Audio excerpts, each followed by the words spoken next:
Hola, ¿qué tal? Soy el padre Ricardo Aguilar, doctor en teología bíblica. Alabado sea Jesucristo, que Jesucristo sea por siempre alabado.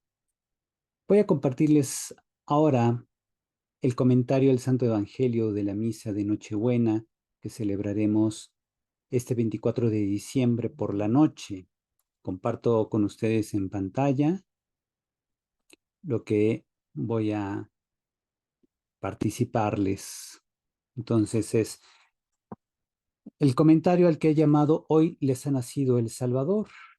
Vamos a comenzar entonces poniéndonos en la presencia del Señor, en el nombre del Padre, del Hijo y del Espíritu Santo. Amén.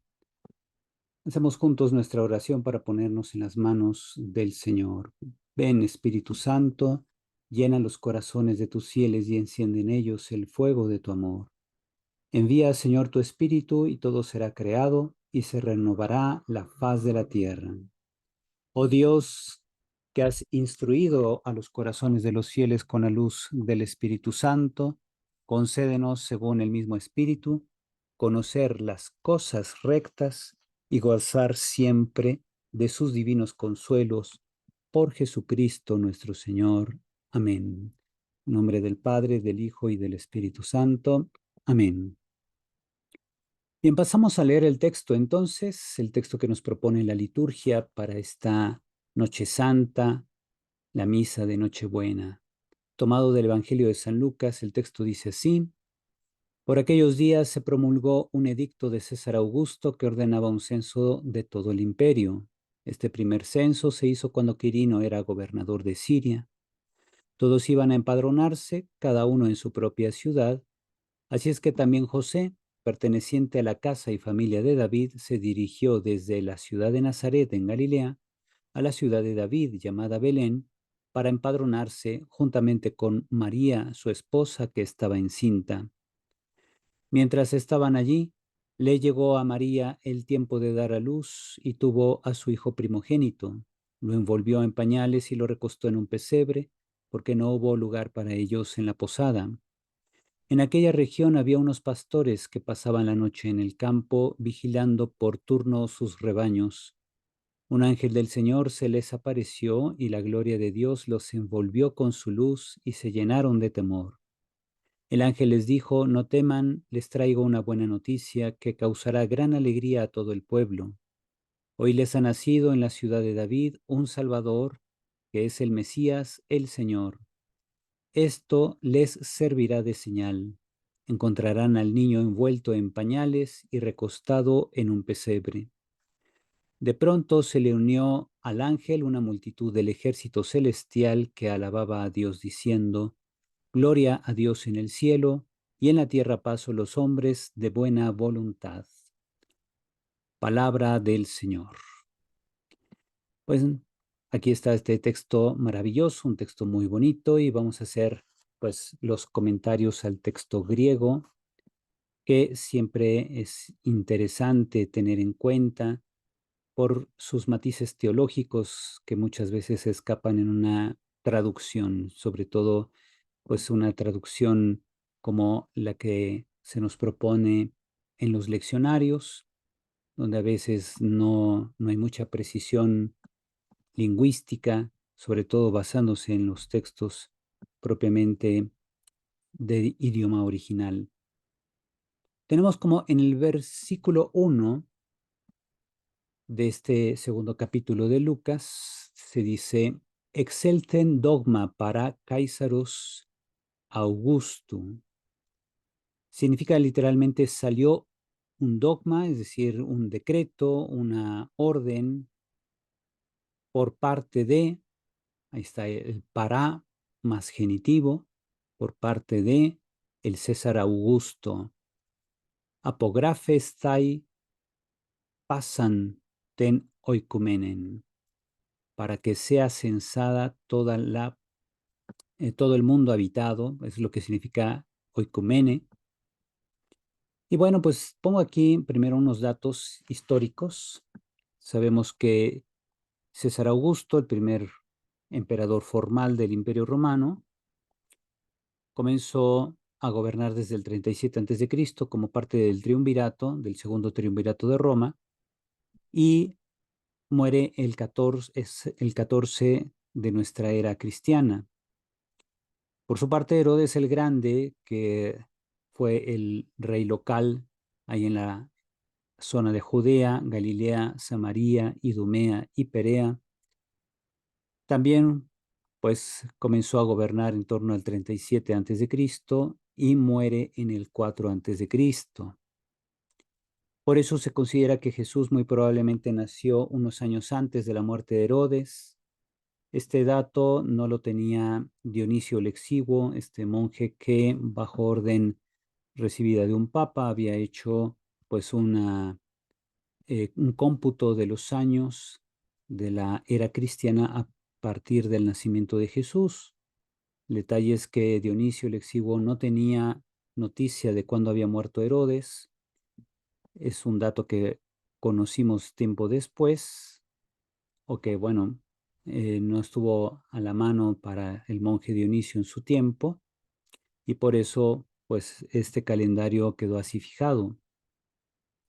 Y varios siglos después, con el Papa Gregorio XIII, este calendario pues se formalizó y por eso recibe el nombre de calendario gregoriano, que en su origen, en tiempos de Dionisio el Exiguo, pretendió ser una corrección al calendario juliano por la cuestión de los días en años bisiestos que iban creando ya una mayor confusión sobre la datación de fechas de acontecimientos anteriores.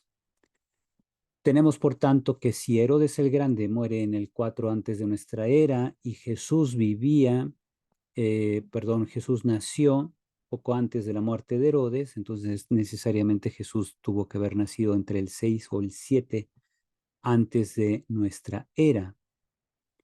Por eso aparece aquí en esta lista esa diferencia temporal. Por otro lado, también sabemos que Quintilio Varo fue gobernador de Siria entre el 6 y el 4 antes de Cristo, y el censo de Quirino o Cireno, que se menciona en Lucas 2, versículo 2, parece estar ubicado en ese tiempo, pero históricamente sabemos que el censo de Quirino, que era gobernador de Siria, en realidad se realizó entre el 6 y el 7 después de Cristo, o sea, después de nuestra era, como lo tenemos establecido en el calendario. Por tanto, si Jesús nació en torno al 7 o 6 antes de Cristo, o antes de la datación que llamamos comúnmente antes de Cristo, y el censo se realiza entre el 6 y el 7 después de iniciado este calendario, pues Jesús tendría por lo menos de 12 a 14 años de edad cuando apenas Quirino realiza el censo en la región del norte, en lo que es Siria y parte de Galilea. Por eso, bueno, pues pongo esta datación o estas fechas para que tengamos nociones de cómo Jesús, nadie sabe exactamente cuándo nació, muy probablemente no nació en diciembre, sabemos que la fecha del 25 de diciembre es una fecha que quedó establecida en tiempos del emperador Constantino para sustituir la fiesta del Sol Invicto, que era la fiesta principal de la ciudad de Roma, y como en el Evangelio de San Lucas, en labios de Zacarías, padre de Juan el Bautista, se dice que Jesús es el sol que nace de lo alto, de ahí pues se vino la propuesta de cambiar la fiesta del sol invicto por la fiesta de Jesucristo, cuyo nacimiento pues inicia una nueva era, un nuevo cómputo de los tiempos, y de ahí que si Jesús es el sol que nace de lo alto, pues ese es el verdadero sol al que hay que adorar, no el sol que es una estrella, una criatura, sino Jesucristo mismo, que es persona divina encarnada, es decir, hecha hombre. Sobre los siguientes versículos, versículos 4 y 5, el texto dice, Anebe de Cai Yosef, subió entonces también José, Apotes Galilaías, Ecpolios Nazaret, subió de Galilea, de la ciudad de Nazaret, Eiston Judaían, Eispolin David, Getis, Caleita y Bethlehem. Entonces se dirigió a Judea, a la ciudad de David, la cual es llamada Belén, Diatoeina y Autón, ex oiku kai patrias David, por ser él mismo de la casa y patria de David, apografastai, para ser censado sin Mariam, con María, y luego fíjense, viene esta expresión curiosa, te emnesteuomene auto, la comprometida con él. Mucho ojo con este término, la comprometida. Use enquio, la cual estaba encinta. Bien, la insistencia de Lucas y Mateo en indicar Belén como ciudad de nacimiento de Jesús es para mostrar que así se cumplió la profecía de Miqueas 5:1, que decía que de Belén saldría el nuevo líder de Israel. Y bueno, pues por eso estos dos evangelistas insisten en el nacimiento de Jesús en Belén, mientras que San Marcos y San Juan no dan importancia histórica a la geografía donde nació Jesús. San Marcos porque simplemente comienza su evangelio de manera contextual presentando la actividad de Juan el Bautista y cómo Jesús prácticamente le suplió en la función de realizar una actividad profética en Israel. Pero por otro lado, San Juan nos muestra en su evangelio que lo que realmente importa es reconocer que Jesús viene del Padre, es decir, viene del cielo. Por eso insiste en el prólogo que vamos a ver a continuación después de este video. Veremos el comentario al Evangelio de la misa del día de Navidad, que es precisamente el Evangelio que nos presenta el prólogo del Evangelio de San Juan. Ahí haremos un comentario al respecto.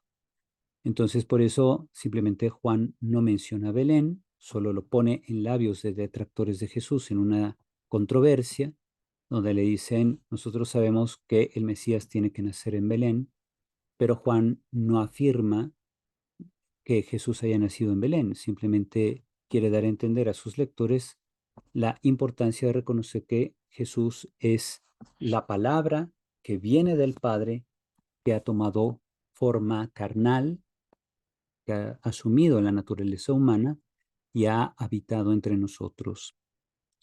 En cuanto al término que les había dicho, emnesteuomene, es un término curioso, es un participio perfecto pasivo femenino singular en caso dativo del verbo mnesteuo y literalmente significa que María estaba comprometida con José. Para nosotros estar comprometido no significa estar casado.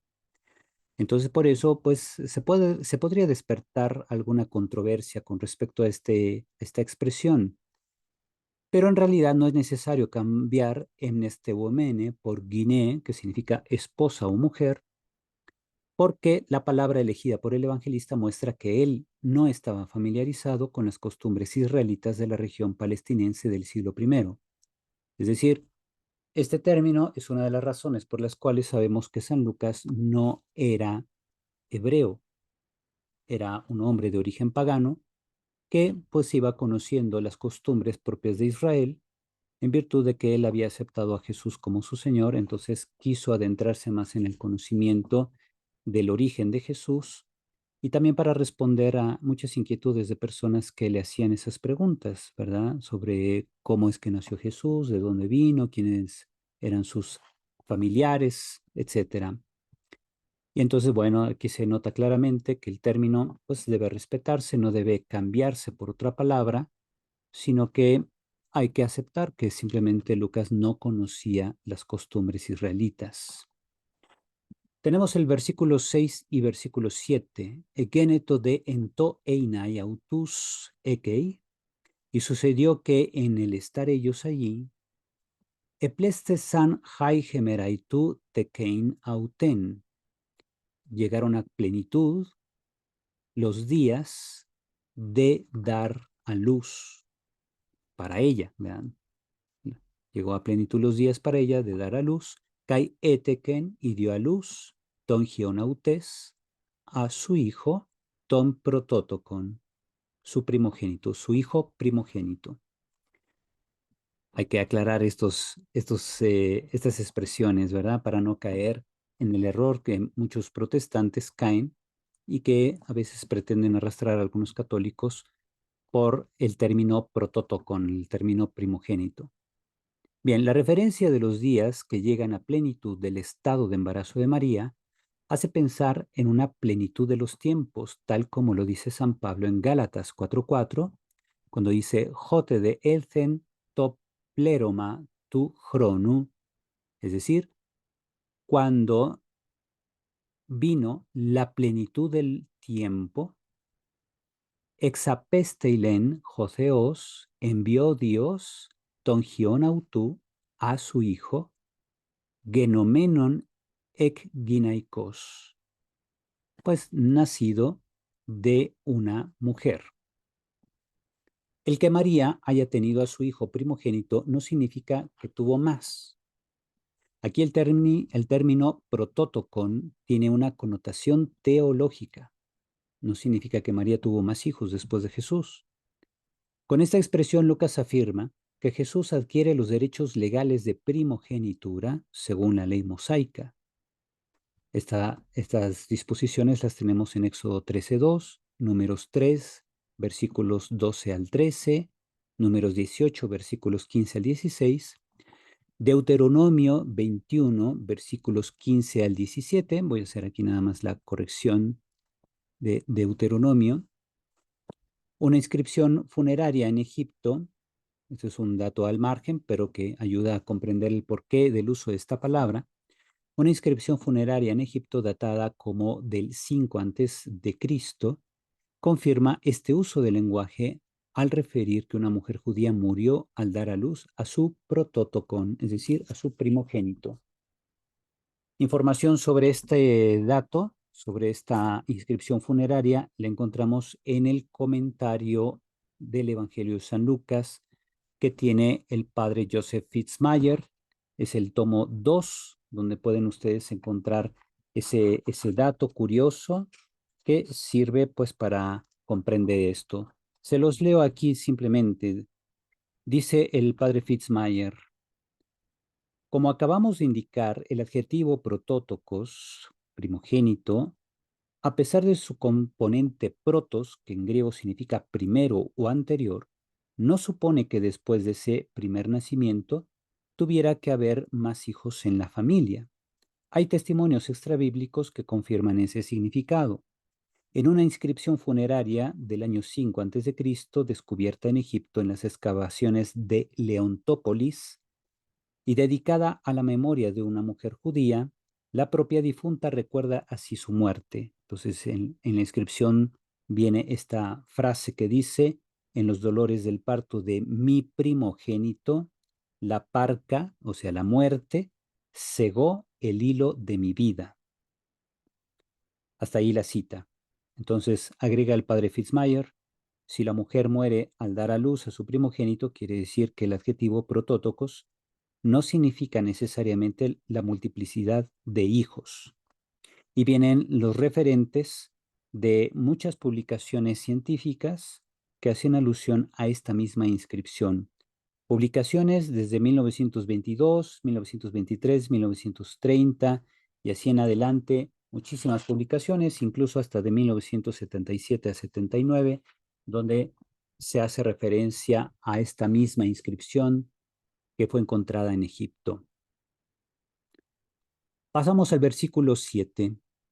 Se dice, Kai espargna, esparganosen, Kai esparganosen auton, Kai aneklinen auton en fatne, dioti uk en autois topos ento catalimati. Bien, ¿cómo se puede traducir esto? El verbo caesparganosen significa precisamente envolver, ¿verdad? Aquí está en auristo y envolvió a él, kai aneklinen y lo reclinó en fatne, se puede traducir como un pesebre, aunque literalmente es un comedor de animales.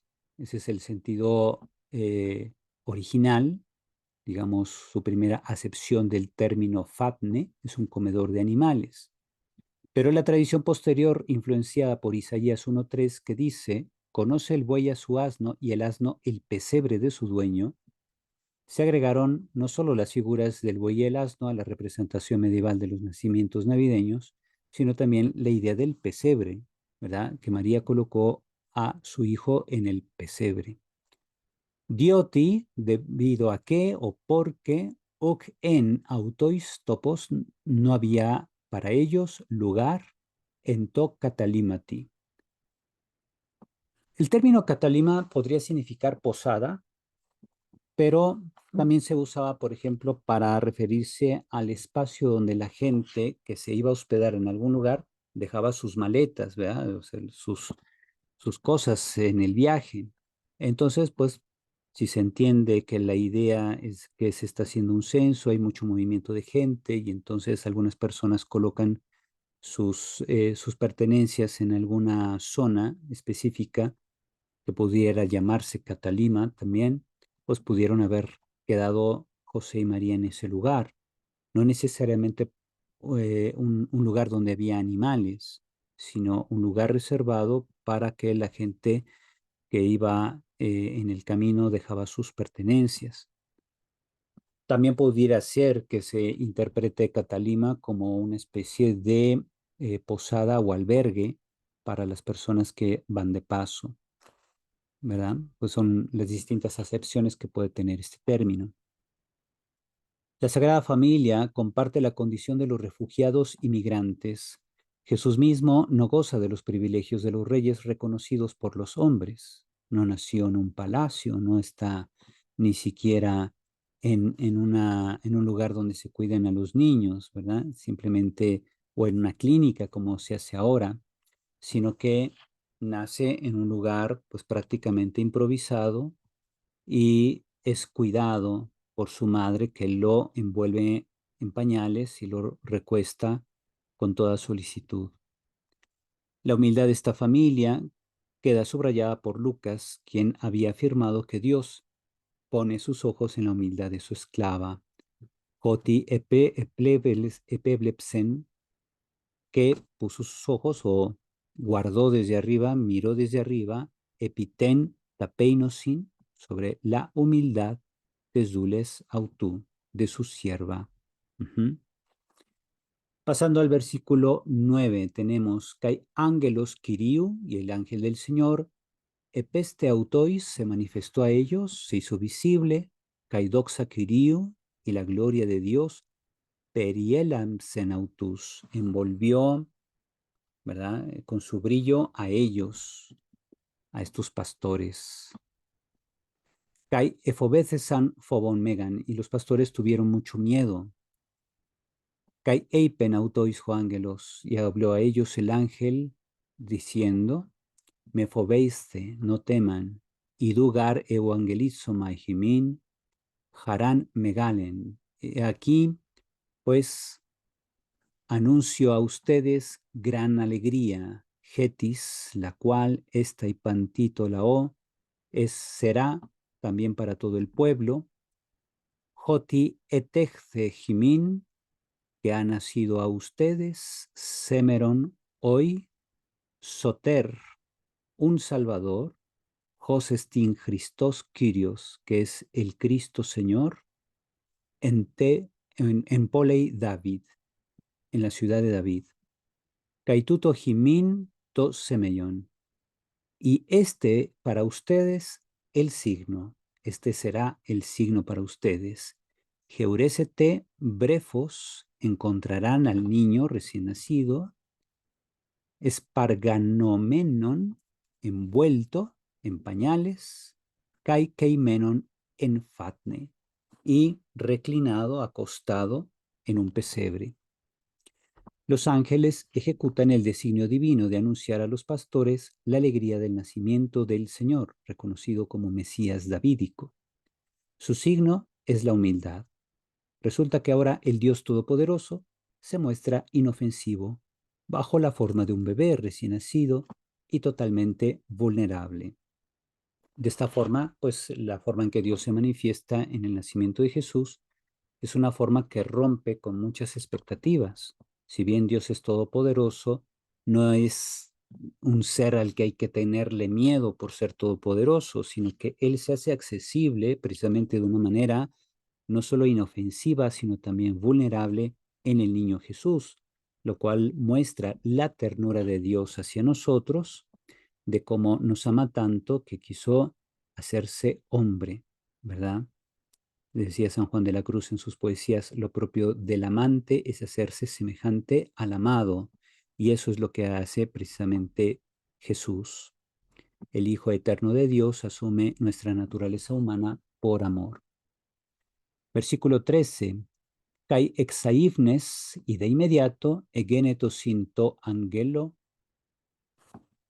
llegaron o se hicieron presente junto con este ángel plethos stratías uranio, una gran multitud del ejército celestial, ainunton ton theon kai legonton, alabando a Dios y diciendo, doxa in ipsistos theo, gloria en las alturas a Dios, kai epiges y sobre la tierra, e Irene en anthropois eudoquías, paz a los hombres de complacencia, de la complacencia de Dios, obviamente. El ejército celestial eleva himnos a Dios, pero lo hace frente a los hombres para que comprendan el significado salvífico de este nacimiento. También, como la narrativa está diseñada para los lectores, pues también los lectores son invitados de manera indirecta precisamente a la alabanza de Dios que se ha manifestado a través de la humildad de un pequeño recién nacido. Los ángeles glorifican a Dios porque realiza sus designios en humildad y amor. Además, los ángeles desean la paz a los hombres que complacen al Señor. ¿Quiénes son los que complacen al Señor? Los que escuchan su palabra y la ponen en práctica. De aquí pasamos ahora a la exhortación, una exhortación breve pero directa. Pidamos a Dios en todo momento que nos otorgue los dones de la humildad y de la sabiduría. Por la humildad, Dios nos hará partícipes conscientes de sus designios salvíficos. Así lo vimos en María Santísima al ponerse a disposición del proyecto de Dios en la escena de la anunciación del nacimiento de Cristo. Por la humildad, entonces, Dios nos hace partícipes, pero conscientes en sus designios salvíficos. Es decir, tomamos la conciencia de estar participando en la obra de Dios. Eso es lo que otorga la humildad. Por otro lado, la sabiduría. Por la sabiduría podremos siempre discernir su voluntad y cumplirla. Es decir, pongo su con S mayúscula porque me refiero a la voluntad de Dios. Podremos siempre discernir la voluntad de Dios y cumplirla. Obrando así, complaceremos a Dios, que desea la salvación de todo el género humano, y lo haremos como instrumentos vivos de su amor redentor, a ejemplo de María Santísima y de San José. Esto evidenciará que Cristo ha nacido en nosotros. Pues bien, yo espero que este comentario y esta exhortación pueda ayudar a todos ustedes a vivir con intensidad este espíritu de la Navidad. Y pues para hacerlo realidad, vamos a hacer nuestra oración final para ponernos en la presencia de Dios y poder vivir su palabra. Oh, qué admirable intercambio. El creador del género humano, tomando cuerpo y alma, nace de una virgen y, hecho hombre sin concurso de varón, nos da parte en su divinidad. Este admirable intercambio, pues, consiste en que el Dios eterno se ha hecho hombre para hacernos partícipes de su divinidad. Oh Dios, que hiciste brillar a la sacratísima noche de la Natividad con el resplandor de la verdadera luz, concédenos disfrutar en el cielo de los gozos de aquella luz, cuyos misterios hemos conocido en la tierra. Por Jesucristo nuestro Señor. Amén. Espero que les haya gustado y que les pueda servir para su vida espiritual y pastoral esta reflexión, este comentario bíblico, y que disfruten pues su Nochebuena en familia, que disfruten el nacimiento de Cristo en sus hogares. El Señor esté con ustedes. La bendición de Dios Todopoderoso, Padre, Hijo y Espíritu Santo, descienda sobre ustedes y permanezca para siempre. Amén. Pues vayan con alegría a vivir la palabra del Señor, que el Señor los acompañe siempre y que María Santísima sea siempre para ustedes no solo ejemplo, sino una madre cercana, una madre que nos muestra precisamente cómo vivir la palabra de Dios. Cuídense mucho, hasta pronto.